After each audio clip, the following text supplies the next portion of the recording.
Tämä on Karjala podcast. Levoi Damisha. Koti, nimet, uskonto, kieli ja kulttuuri hävisivät, mutta nyt ne halutaan ottaa takaisin. Tämä on podcast täynnä puhetta Karjalan kielestä, kulttuurista, lähihistoriasta ja tästä päivästä. Ja tällä kertaa aloitetaan karjalankielisistä nimistä sukupolvien ketjussa. Karjalankielisen karjalaisuuden piti mennä hautaan viimeisten buobojen ja starikoiden mukana, mutta jotain muuta on meneillään. Karjalan kieli kiinnostaa ja kielikurssit täyttyvät. Karjalaiset nuoret ja nuoret aikuiset ottavat haltuunsa vanhoja tapoja, vaatteita, nimiä ja perinteitä. Mutta mistä sitä ammentaa, jos kielelliskulttuurinen sukuyhteys on katkennut? Mie tahoin ottua täh podcasta näkökulmaksi tuattopoika-asetelman. Minun tuatto Leevi on syntyn Lapuvalla 1944, a mie tuasen Joensuussa 1971. Pagisemmo karjalankielisien karjalasien eloksesta Suomessa mien omien kokemusten kautti. Matka siellä 1940-luvulla täh vuote 2026 eule pitkä, abatuas aijas Karjalani vähemmistökulttuura on käynyt ylen suuren muutoksen. Opimapaissa nenis dielolois kumbaset mien silmin tuntuu meil tärkeiltä.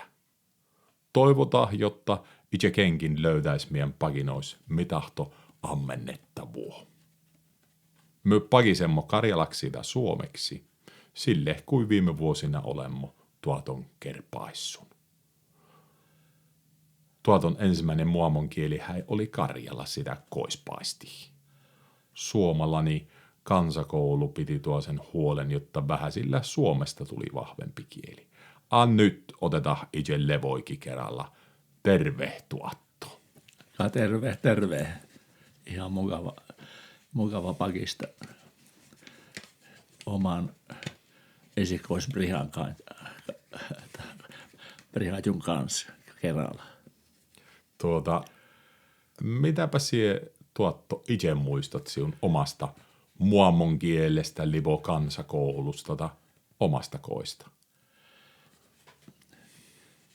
Nehän on, kun sotien jälkeen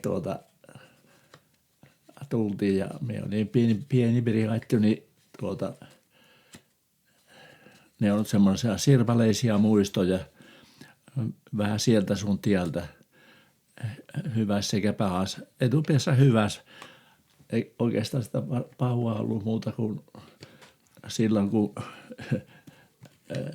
meni housu, kun oli mamman tekemät nuo lyhkäiset polvihousut. Niissä oli vielä semmoinen niin kuin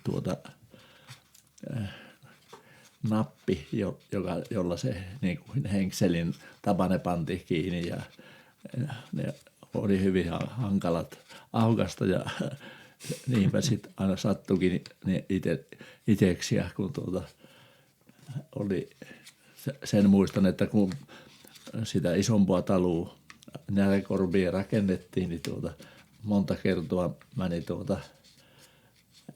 se sattui vahinko ja sitten vielä se talon rakentaja, joka oli muuten Sinta sukua, niin aina juuri sanoi sille, että nyt kun jo brihajul hösähti ja minä yritin epätoivoisesti heinät pyyhkiä niitä pois, että tämmöistä on jäänyt mieleen. Minä olin silloin, kun se oli 1947, niin minä olin silloin 3-vuotinen, että eihän se kummani miehen alku ollut, mutta tällaisia muistoja, mutta myöskin myöskin sitten mukava oli seurata ja kävellä ja erikoisesti minun mummo, joka huolehti meistä ja se mummo oli hyvin, hyvin rakas, että ne oli semmoisia tärkeitä muistoja, mutta niinhän se sitten koulu aloitettiin ja se oli kyllä hyvin jännittävä se kouluun meneminen kyllä, mutta onneksi kylällähän oli paljon karjalaisia lapsia ja mutta muistan Elli opettaja ensimmäisen luokalla, joka puhuu hyvin kirjakieltä, niin hän aina korosti, että ei pidä niitä omia hövelötyksiä siellä sanoa, vaan pitää sanoa selkeäksi, mikä on oikein niin kuin suomen kieli. Mutta karjala pysyi aika pitkään ihan valtakielenä niin, että kun seurustelimme nykyisen Mujon kanssa, niin se, ja vielä armeijassakin, kun tuli lomille, niin kun pihapiiri hastui, niin se kieli muuttui välittömästi karjalaksi. Että näin se oli pitkään, niin että omille lapsille lähinnä niin kuin huulena sitten tuli heitettyä aina sellaisia, että kun vatjoa kivisti niin, että joko vatjoa palveroittaa, että mikä nyt vatjoa palveroittaa ja nämähän heille jäi sitten mieleen, mutta enemmänkin aina olisi voinut sanoa, mutta tämähän on ihan loputon tämä muistojen sarka. Mitä vanhemmaksi tulee, sitä enemmän niitä tulee mieleen. Että tämmöisiä, mutta anna nyt välissä jonkin puheenvuoron, mutta ei mene hyväksi höblötykseksi. No kerro vielä, ketpä teillä kois asutti siellä Järekorvessa, kun sä itse olit se pikkareni poika? Siellä oli mamma ja sitten oli mamma Anna tai Anniksi sanottiin Tuotto Santeri, vaikka Aleksanteri hänen virallinen nimi oli. Ja sitten oli veljet Arvi, Antero, Leo. Sitten oli mietä sitten 46 syntyi vielä sisko Annikki. Mutta sitten oli vielä mummo, joka oli isä, Tuoton äiti, semmoinen pikkarainen, hyvin teräväkielinen ihminen, mutta hyvin syvällinen ja hyvin silleen niin kuin uskonnollinen, että milloin hänestä jäi hyvin jomat muistot, että se alussa asumo silloin, siellä oli se pihan perillä sellainen mökki, jossa silloin miekin ensimmäiset ne elinvuodet elelin ja se oli hyvin tiukka, kun siinä kun koko perhe 8 henkiä siinä yhden huoneen. Sitten oli kesäisin oli sitten siinä niin kuin eteinen ja isommat veljet kesäisin muattiin siellä vintin puolelle, että sinne mentiin tikkaita pitkin sinne yläkertaan makuamaan ja silleen suotiin vähän enemmän tilua. Tatjanalla oli taas tuossa oma paikka siinä pikkarasessa mökissä. Niin, se oli, kun oli semmoinen pieni eteinen, niin Tatjana ei halunnut sinne posteliin. Postelihan oli semmoinen, että semmoinen niin kuin patjan tapainen, mikä olkiin pantiin sinne. Muistaakseni rukiin olkiin, että ne ei niin pölissyyn. Niin mummo makaa siinä eteisen nurkassa oli hänellä se sänkypaikka, että siellä oli kesällä varsinkin niin raikkaampaa nukkuu, että sai siinä olla. Mutta jäi mieleen se obrasa siellä mökin nurkassa, että sen verran oli siellä, että tämmöisiä pieniä yksityiskohtia näistä asioista muistaa. Me ollaan vähäsen tätä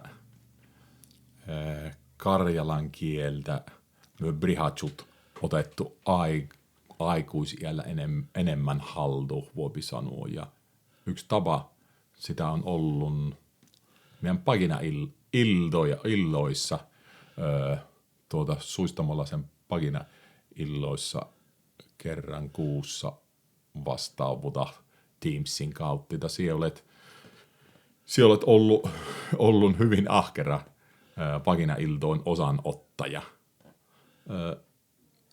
Kaikin oma luoduutta, oma tapa siellä pagisemmo välillä, Karjalua välillä Suomieta, mitä tahtoteemoja ja muita. No, mitä sinä olet tahtonut olla kerralla siinä pagina-iltoloissa, tai olet ollut ahkera kävijä, voi sanoa? No ensinnäkin se karjalan kieli on hyvin rakas ollut hiata ja lisäksi sitten monet näistä osallistujista on muussa yhteydessä tullut minulle jo tutuksi, niin kuin tämä Kiten Markka, eli Markku Ylönen ortodoksen opettajien liiton puitteissa vuosikaupalla ja sitten myöskin se kuopiolainen nainen, en muista sitä nimeä, hän oli Tuula. Niin, Tuula. Niin hän oli samaan aikaan silloin oli Joensuun korkeakoulu, kun minäkin olin opiskelemassa vielä lisiä siellä, niin minä heti tunnistin, ja niin kuin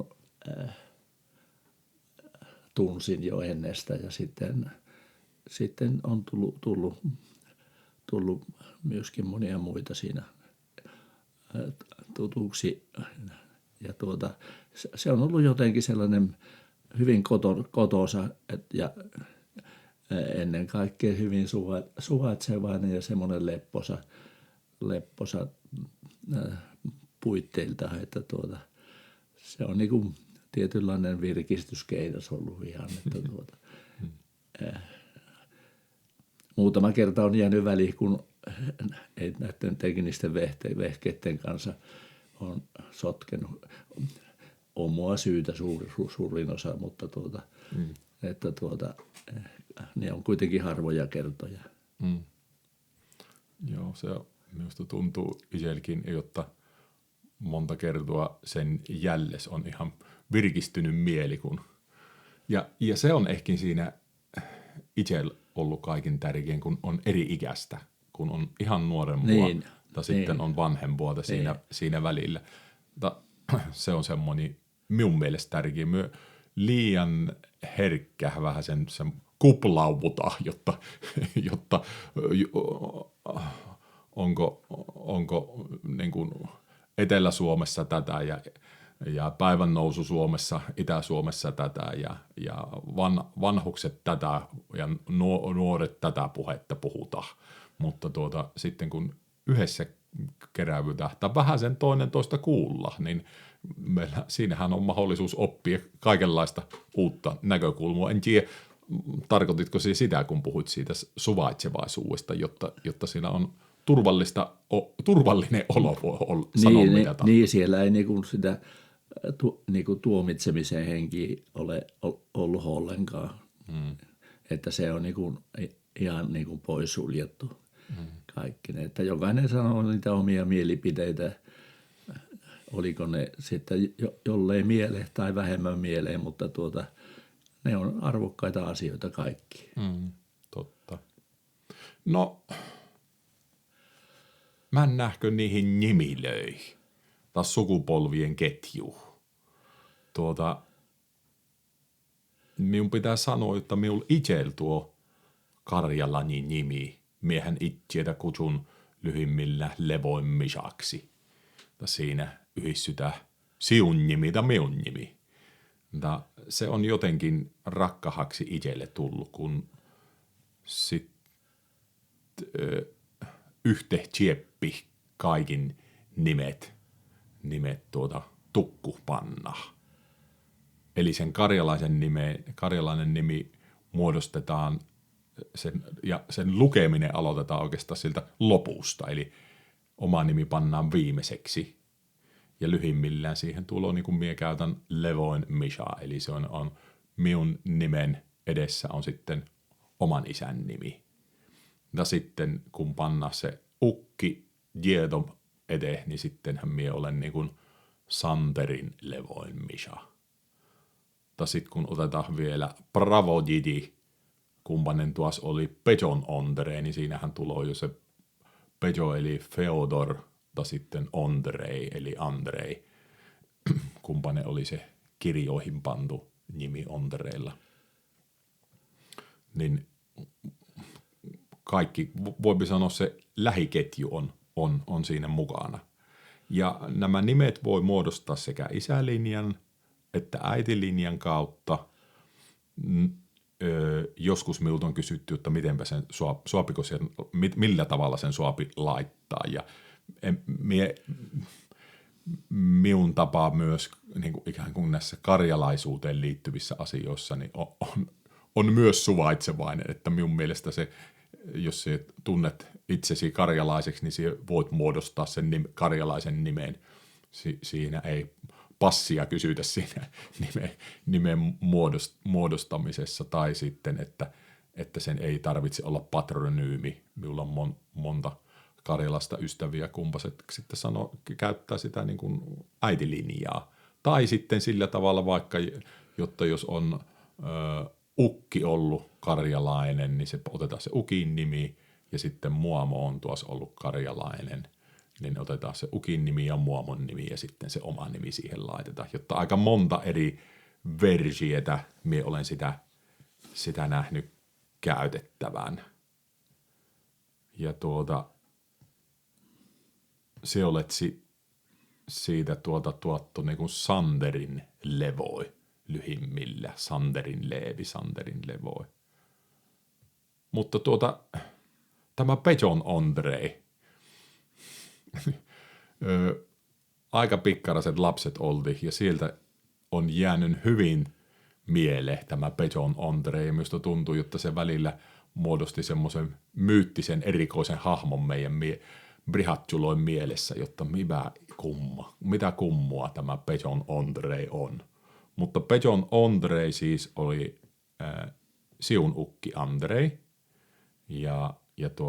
mutta hänet on hauvattu sinne Suistamon pukuleille, onko vuotena 36 vai 35, joka tapauksessa ennen voinua. Ja se itse olet syntynyt 44.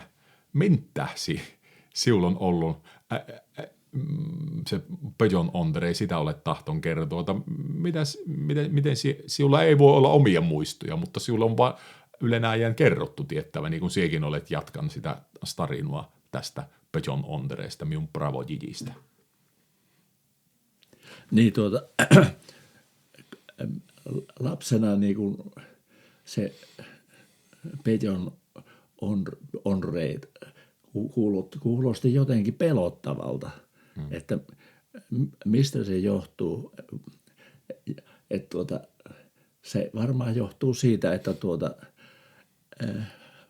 Ondrejhan sairastui sitten vanhana vatjasyöpää. Ja mammalla oliko hänellä 3 vai 4 lasta, kun Arvi Hailo oli syntynyt 32. Hän oli varmaan silloin vasta ehkä 4-5-vuotinen korkeintaan. Ja sitten oli vielä Anterot ja Leot ja se oli se kotona mamma joutui hoitamaan sitä Ondrejta ja sanoi monesti hän niin kuin omissa puheissaan, että hän ihan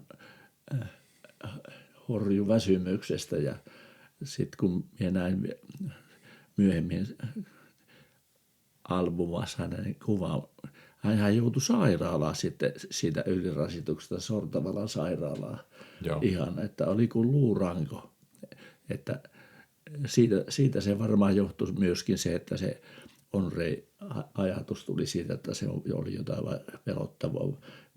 Ja sehän on viera ajatus ihan kokonaan, että kun ihminen niin kuin taistelee niin kuin viimeisiä hengähyksiä. Ja se kai oli, että hän joutui sen koko talven ajan hoitamaan sitten, kunnes muistaakseni, että keväällä sitten kuoli pois. Että no, mamma myöhemmin ei enää ollut liian laiha, vaan päinvastoin toiseen päin meni sitten. Mutta tällainen muisto jäi siitä, että niitä niin kuin lapsuuden ajatusmaailma lähti sitä viemään. No sinun sanoitkin nuo isovellet tai tiettäväni airitäti kumpainen lapsena kuoli, niin oltiin synnytty siellä Suistamolla. Soatchilan tila oli Kirikön kylällä. Lähellä sitä kirikköä onnakko 2-3 kilometriä oli matkua sinne. Mamma tuosen oli sieltä Iämärveltä eli suomeksi Äimäjärveltä kotoisin. Muisteltihko sinun lapsuudessa Suistamoa livo yli Piätäh-Karjaloa? Kyllähän sitä muisteltiin. Lähinnä mamma enemmän kertoo aina kaikkea sitä. Että jotenkin kuitenkin kun 2 vai 3 kertaa on käyty sieltä 90-luvulla, niin jotenkin ne kuitenkin tuntui aika tutuilta tuntemattomat maisemat. Se oli kuitenkin niin kuin sielunmaisemana, että tämä on sitä minun sielunmaisemaa tai minun suvun sielunmaisemaa. Mutta valitettavasti tai ehkä tietoisesti mamma ja Tuottoni se pyrittiin se sota-aika niin kuin, ja yleensä ne vaikeudet ja mitä kaikki sit oli, koska sotien jälkeenhän kun asetuttiin sinne niin Mieron tiellä, niin eihän silloin ollut muuta kuin pelkkiä vaikeuksia, että ne lapsilta pyrittiin niin kuin jättämään kertomatta, että ne ohi mennen aina, niin kuin varsinkin mamma aina muisteli tiettyjä asioita, niin kuin sen viimeisen lähön, että tuossa kesäkuun aikaa, kun viimeinen juna Sortavalas lähti, niin että miten jäi sinne omenapuut kukkimaan ja että kaikki jäi sinne ja että on se ollut aikamoista lapsilla oman kanssa lähti. Tuotto oli rintamalla ja sitten asetuttiin sinne Lapualle, jossa minä synnyin sitten. Niin, hänellä oli niin kuin, voi kuvitella, että vatsa aika pyöreä, kun sinne völjäytyi viimeiselle evakkomatkalla. Niin. Siellä tulit vatsassa. Niin. Viimeisessä junassa. Viimeisessä junassa vatsassa. Nuo karjalaiset nimet minulla liitytä, tai minä olen sen liittän hyvin siihen sukupolvien ketjuun, siihen Chieppi. Tämä minun mielestä se Tsoma luotu kertoo sitä, jotta me olemme yhtä. Myö tällä puolella eläjättä tuon ilmasi männyöt. Sen tähden siinä nimessä riputa ne koko se rotna ketju. Mintä on tärkeää muistella niitä tuon ilmasi männöitä sukulaisia?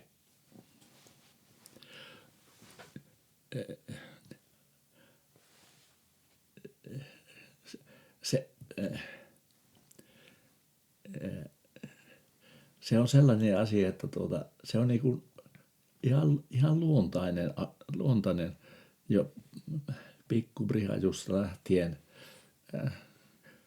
Mamma huolehti siitä, että aina, jos vain oli mahdollista, niin piettiin muistopalvelus. Ja siihen aikaan ei kirkkoilla vielä ollut, että papit voimien mukaan kävi aina taloista taloihin ja palveluksethan piettiin ja sitten aina käytiin sanomassa naapureille, että meillä on nyt siellä liturgia, että silloin ja silloin ja yleensä kyllä, että Pertti oli aina tupaten täynnä, kun oli palvelus ja siitä aina oli vielä yleensä järjestää aina siinä talossa, missä piettiin, niin oli aina palveluksen jälkeen tarjottiin vielä murkina vähintään koufit hyvien tarjoilujen kerran. Sekin on jäänyt mieleen, että sitten kun kirkko valmistui Nurmekseen ja palvelus päättyi, niin siellä toivotettiin hyviä pyhäpäiviä, niin että eikö tiedä nyt mitään tarjotakaan, että kun oli tottunut lapsena, että aina eri taloissa oli erilaiset tarjoamiset, mutta se oli sitä aikaa ja semmoinen käytäntö. Mm. No mikä se on se pravoslavnoin käsitys kuolemasta tai siitä kuoleman rajasta? Kuinka sille sanotaan? Sehän on jos sanotaan, että tuon ilmasi, kun ihminen kuoloo, niin sitä vain niin kuin ajateltiin, että se siirtyi nyt vähän toiseen olotilaan, että se on läsnä kaikesta huolimatta, että ja se perustuu siihen rakkauteen, että jos on eläissä ollut rakas ihminen, se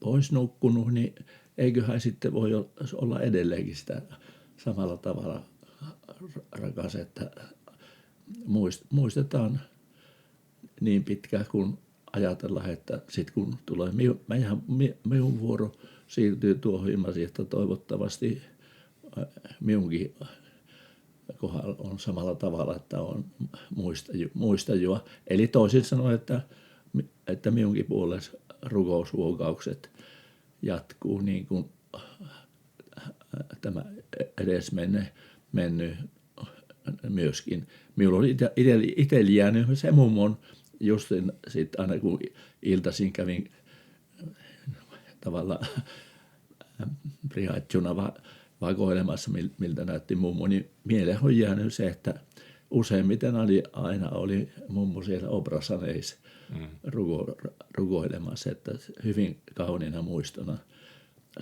Ja puhumattakaan sitten mamman kohdallahan se oli ihan niin kuin jatkuva se mikä on jäänyt hyvin kauniina muistona, että iltaisin kun oppikoulussa oli kovat pakkaset ja sitten perittiin ja huonetta lämmitettiin, niin mamma aina takin nosti pätsiä vasta ja sitten sen lämpimän täkin pani päälle ja teki ristinmerkin vielä hyvän yön merkiksi, että nehän on semmoisia äärimmäisen kauniita elämän ikäisiä muistoja siitä, että vaikka niin kuin oli puutetta ja monta nykykielellä ajateltuna vajavaisuutta ulkoisessa elintasossa sanotaan, niin se kuitenkin se perheen sisäinen rakkaus säteili. Ja samalla tavalla se säteili myöskin sitten edes menneisiin ja säteilee edelleenkin. Mulla on siitä mammasta jäänyt mieleen, mammasta ja rukoilemisesta jäänyt mieleen, kun loppuvuosina oltiin Närekorvessa käymässä ja sitten mamma ihan itkemään rupesi siitä, jotta nyt että tämmöiseksi olen mennyt, että en enää muista ulkoa kaikkia rukoiltavien nimiä. Ja sitten se tuntui jotenkin itsestä ensinnäkin erikoiselta, mutta jälkikäteen minä olen miettinyt sitä, että mamman esirukouslista saattoi olla aika pitkä, että siinä oli varmaan paljon nimiä niitä tiellä meitä elossa olleita, mutta myös sitä sukupolven ketjua, jotka oli jo kuollut, mutta muistatko sinä tämmöisen mamman huolen? Se on minulla jäänyt mieleen. Niin. Kyllä minä muistan, mutta toisaalta taas on myöskin lohdullista, että kirkon rukouksissahan on papillisissakin rukouksissa, kun rukoillaan edesmenneiden puolesta, niin pappi siinä rukouksessa sanoo, että joita nimien paljouden tähden en muista, niin muista sinä, joka olet kaiken siunaaja ja pyhittäjä, myöskin ne, joita en juuri näiden nimien paljouden tähden nyt muistaneeksi, että se otetaan huomioon näissä myöskin kirkon rukouksissa, että ihminen on vajavainen eikä kaikkia tarvitse, kun ei muista, niin ei muista, ja että muista sinä Herra näitä edesmenneitä.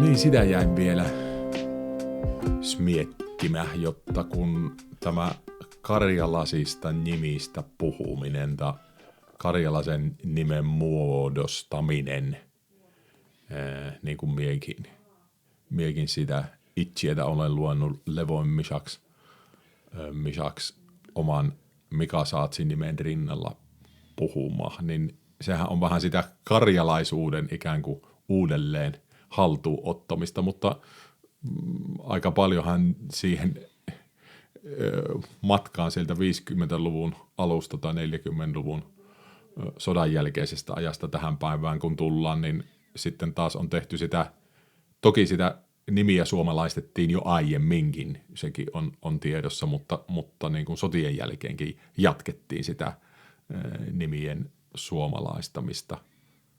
Saatsi-nimi on meillä kulkenut suvussa pitkään, mutta sinulla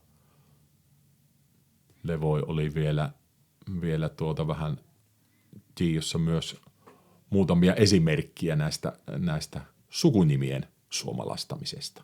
Niin, sotien jälkeen karjalaiset aina sanottiin, aika jyrkkä raja oli siinä, että onko ruotsi vai pravoslaavi. Että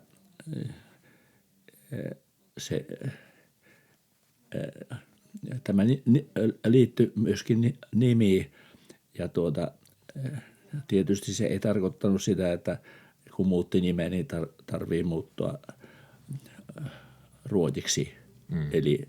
Eli luteriskaiksi usko, mutta nimiä muutettiin hirveästi ja niitä on siellä sekä Nurmeksessa että Lieksassa, jotka molemmat on tullut minun elämässä tärkeiksi, niin muun muassa kansakoulukaveri oli veljeksiä montakin. Heidän nimi oli Sirkki ja vain mamma aina sanoi, että se on se Buljugin. Eli se muuttui niin kuin Sirkkiäksi ja sitten Sotikovit muuttui Sottisiksi ja niitä on tänä päivänäkin Herkko Sottinen täytti 70. Sitten minun paras kaveri oli Reijo Hakaoja, mutta hänenkin niin kuin alkuperäinen nimi, isänsä muutti jo, niin kuin se oli Missi niin Hakaojaksi ja sitten Safonovit muutti Sapattiseksi ja sitten Kiirikovit muutti Kiirikiksi ja Nikolai Kiirikkihän kirkkopuistossa saunan kupolin teki silloin aikoinaan. Ja hyö oli vienalaisia. Hyö oli vienalaisia, eli sieltä Repolan suunnalta. Joo. Ja samoin Nesterovit, eli Nesterinen. Ja sitten Lieksan hyvin tunnettu suku oli kauppiassuku Maurojev. Lieksan ensimmäisiä kauppiaita oli muistaakseni Vasili Maurojev, eli Maurojen suku, joka vuosikymmeniä viimeinen iso Mauro oli tämä,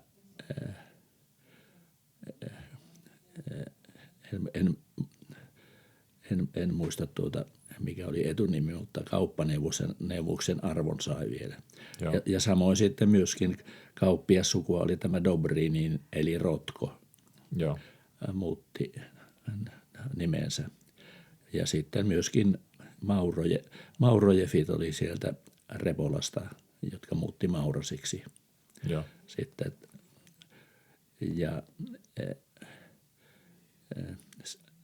Sidorofit osittain säilytti ja pieni osa muutti sitten Siitosiksi, mutta sitten myöskin tietysti oli aika surullinen juttu, että nimen mukana myöskin sitten se sukupolvi pyrki myöskin niin kuin siitä Pravoslav-uskosta siirtymään tähän Ruotsin uskoon. Ja sitten aina kysyttyikin näissä suvuissa, että vieläkö on Ruotsi, joko on Ruotsi vai onko vielä entinen, että se pietti. Se yksi sukupolvi aina muistutti kysyä sitä, että onko se nyt Ruotsi vai iälle samoa uskuu. Että valitettava monesti koko suku saattoi olla niin, että sitten kun joku vanha pappa tai mummo siunattiin, niin että siinä oli sen suvun viimeinen pravoslavi, että se niin kuin oli täysin niin kuin hävinnyt tavallaan se alkuperäinen nimeä mukana myöskin se usko. Ja tämä oli tietysti hyvin surullista, että aina kylillä sitten kysyttiin ja sanottiin, että menikö sekin ruotiksi. Mutta sitten sinulla oli tiedossa, jotta Saatsin nimeäkin on kuitenkin suomennettu, niin, tai en tiedä voiko sitä suomentaa, mutta on muutettu. Niin, mamma kertoi, että yksi Suatin sukuvuoro, että muutti Särkkäläksi ja että se jää pikku prihatsuna jää mieleen, että sanottiin, että kun nimi muuttui, niin heti myöskin se köyhtyi kuin suvu. Kun suotithan pietti ittiin aika hyvin voivana ja minun tuollahan oli vielä evakon jälkeen vielä kuvitelma siitä, että hän on ison talon isäntä. Karjalassa oli, mutta eihän se nyt enää sitten Näräkorvessa niin sama korve, mitä toisetkin jouduttiin ja samat vaikeudet kuin toisillakin. No yksi semmoinen minulle outo päivä, ehkä tämmöinen kulttuurisen ymmärtämisen kannalta outo päivä tai sen ymmärtämisen kannalta, että minä olen vähän erilainen kuin muut ympärilläni, on tämä syksyllä vietettävä pyhäinmiesten päivä. Meillähän ortodoksisessa kirkossa vietetään siinä Karjalan valistajien eli Karjalan vallottajien päiviä, mutta pyhäinmiesten päiviä tai pyhäinpäiväksihän sitä kutsutaan nyt. Se on päivä, kun se muistella niitä tuon ilmasihmännöitä. Hautoloille viiä, panna tulee palama sinne hautoloille. Mutta se on hyvin selkeästi suomalaisien tapa.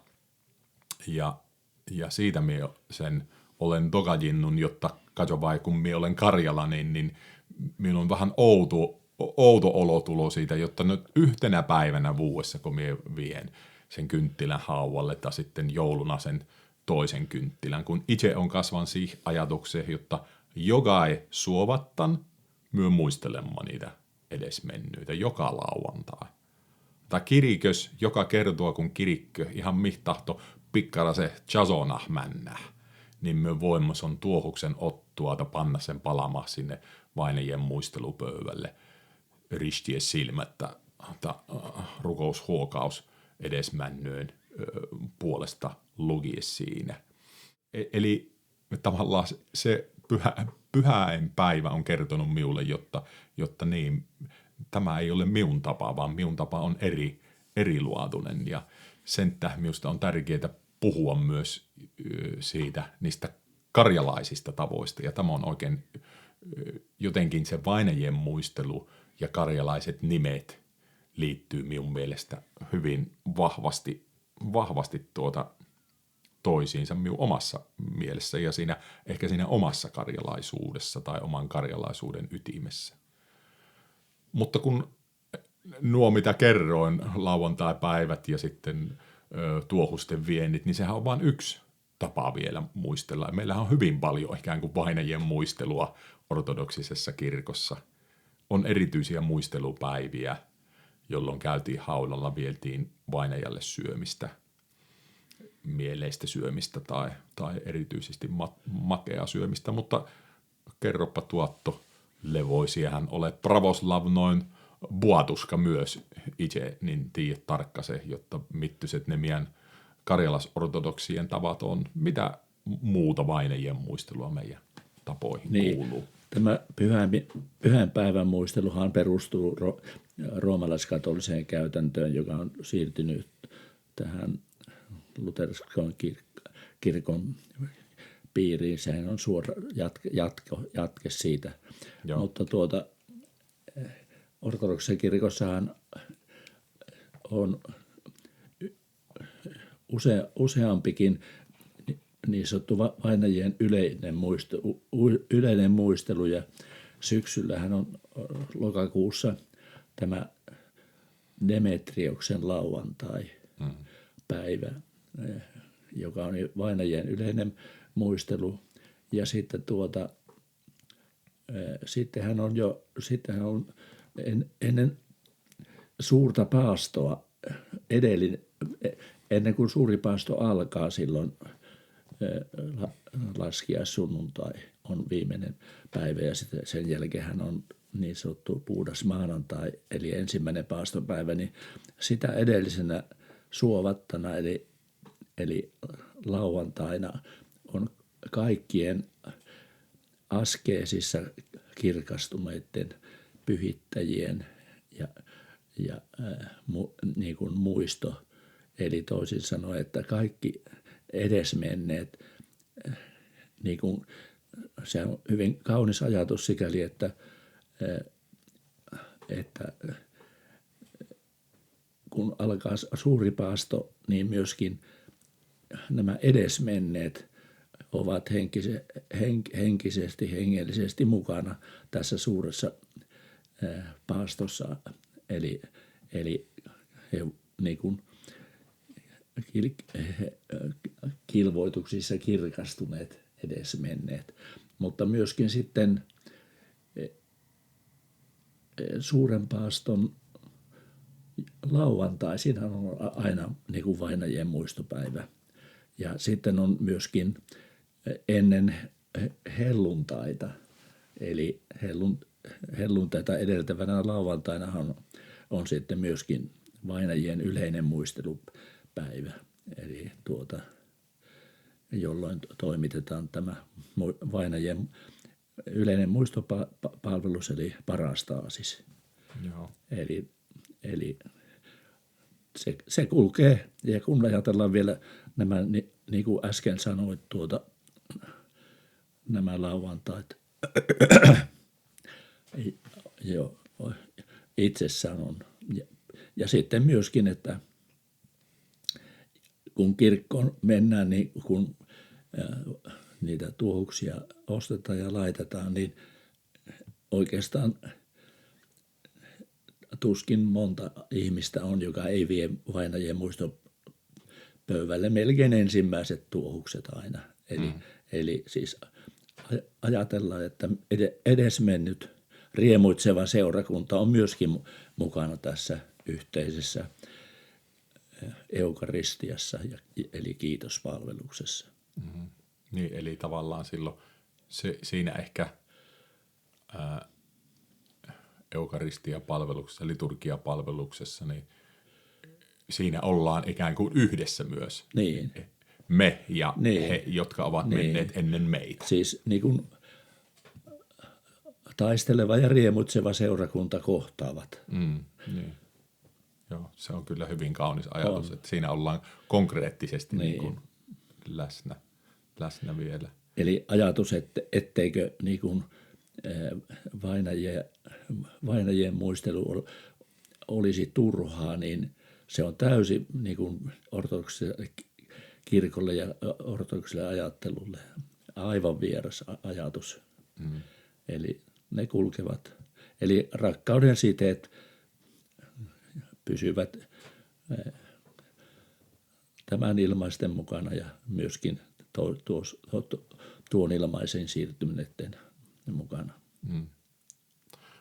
Minun suosikkipäivä noista yleisistä vainajien muistelupäivistä on Pokojniekkojen äijäpäivä, eli vielä kun me vietetään pääsiäistä niin sitten on vielä vainajien pääsiäinen on sitten Tuomaan. Niin, Tuomaan tiistai. Tuomaan tiistai, joo. Ja se on jotenkin minusta kaunis ajatus, ja se on ollut myös ennen vanhan näitä päiviä Karjalassa, kun sitten kirkon jälkeen mentiin haudoille ja vietiin sitten sitä ruokaa ja ruokailtiin haudoilla.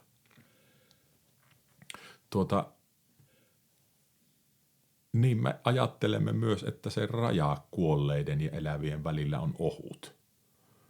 Ja myös ne viestit voivat kulkea ja kulkevatkin. Ja karjalaisessa perinteessä ajatellaan perhoset, liipoit, liipoilinnut ja sitten muut linnut on usein niitä viestin tuojia. Onko sinulla jotain muistoja viestin tuojista itselle? Niin. On siinä mielessä, että on jäänyt mieleen mummo, kun kuoli 51, niin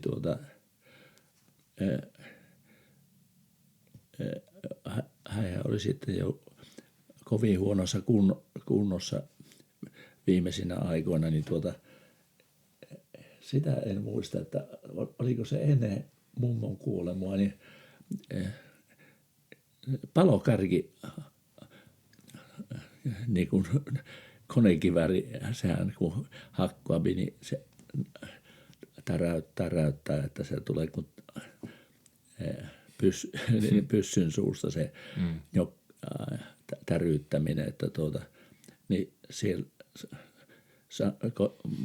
mamma, kun se sanoi, että nyt on kuolema tulossa, että nyt niin kuin kuolemanlintu kävi nyt ilmoittamassa tämän, että se on jäänyt mieleen.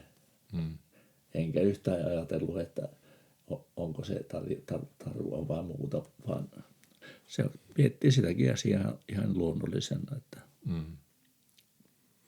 Niin tuo tarua vai totta, se kysymys on, se on ehkä meidän tieteellisessä maailmassa aina vedetään tämä tiedekortti, että voiko tämä olla totta vai täytyykö tämä olla tarua. Ja itse mietin sitä, että kun puhutaan kansantaruusta tai kansan uskosta, niin se helposti määrittyy vähän niin kuin huuhaa touhuista. Mutta se, vähän sama asiahan se on myös uskon kysymyksissä, että onko se totta vai eikö se ole totta, niin voithan se käyttää koko elämässä niiden pohdiskeluun tai sitten olla käyttämättä sitä aikua siitä. Niin, kun ajatellaan koko pääsiäisen sanoma ylösnousemisesta, että niin kuin Paavali sanoi, että ellei Kristus ole noussut kuolleista, niin turhaa on teidän uskonne ja turhaa on kilvottelunne. Että se on Raamatussa niin selkeästi sanottu ja korostuu Uudessa testamentissa erikoisesti juuri se, että eli Kristus meni niin kuin kuolemaan ja esikoisena kuoloneen nousi sieltä, niin kuin tavallaan antoi meille jokaiselle samanlaisen mahdollisuuden tähän ylösnousemiseen, toivoon. Se toivohan se on, joka elää ja joka on kantanut sitä kirkkoa tähän päivään asti. Mutta se perustuu siihen uskoon. Justiinsa niin.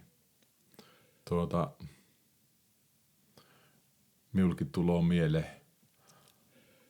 monta semmoista hetkeä, kun itselle joku rakas ihminen on männyn tuon ilmasi ja sitten lintu meinaa lentää sisälle tai sitten piätsky tuloo ulkokuntosuolan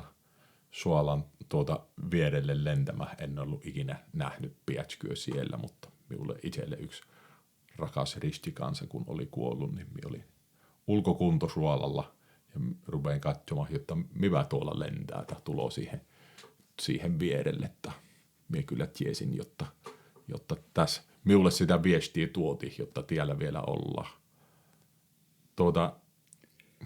Näitä yhteydenpitokeinoja meidän tiellä olevien ja tuon ilmasi männyiden välillä, niitäkin on oikeastaan. Mitä sinä siitä ajattelet niistä yhteydenpitokeinoista? Miten me voidaan pitää yhteyttä tai miten me pidetään? Niin, kyllähän se mikä on takuu varma on se rukous. Että se niin kuin samalla myöskin muistuttaa meitä, että niin kuin hautajas Veisun teksteissä on hyvin syvällisesti, että siinä rajalla olla kuninkaat ja kerjäläiset yhdenarvoisia ovat, että Jumalan totuus niin kuin paljastuu siinä, että ei ole niin kuin siinä rajalla kukaan niin kuin etuajo-oikeutettu. Että se on se niin kuin kaikkein varmin. Viime aikoina aina Ekteniossa puhuttelee se ennen Isä meidän laulamista se anomus Ektenia, että antaisi viettää elämämme jäljellä olevan ajan rauhassa ja synnin katumuksessa. Ja myöskin sitten seuraava Ektenia on jo sitten, että antaisi niin kuin rauhallista ja levollisen niin kuin lopun ja hyvää vastausta Kristuksen peljättävän tuomioistuimen edessä. Että ne on semmoisia aika pysäyttäviä ja kuitenkin aika lohdullisia niin kuin anomuksia. Ja näinhän se on. Hyvää vastausta. Niin siinä toivossa sitä ihmisen pitäisi elää. Niin. Omua aikua emme tiedä. Emme tiedä. Ja se on hyvä. Niin se on. Ja iloita siitä, mikä on tänä päivänä hyviä. Kuitenkin elämässä ilo on kuitenkin se, mikä on kantava voima. Ilo ja rakkaus. Mukainenka. Tähän on hyvä piettiä. Passibo Passibo itsellesi.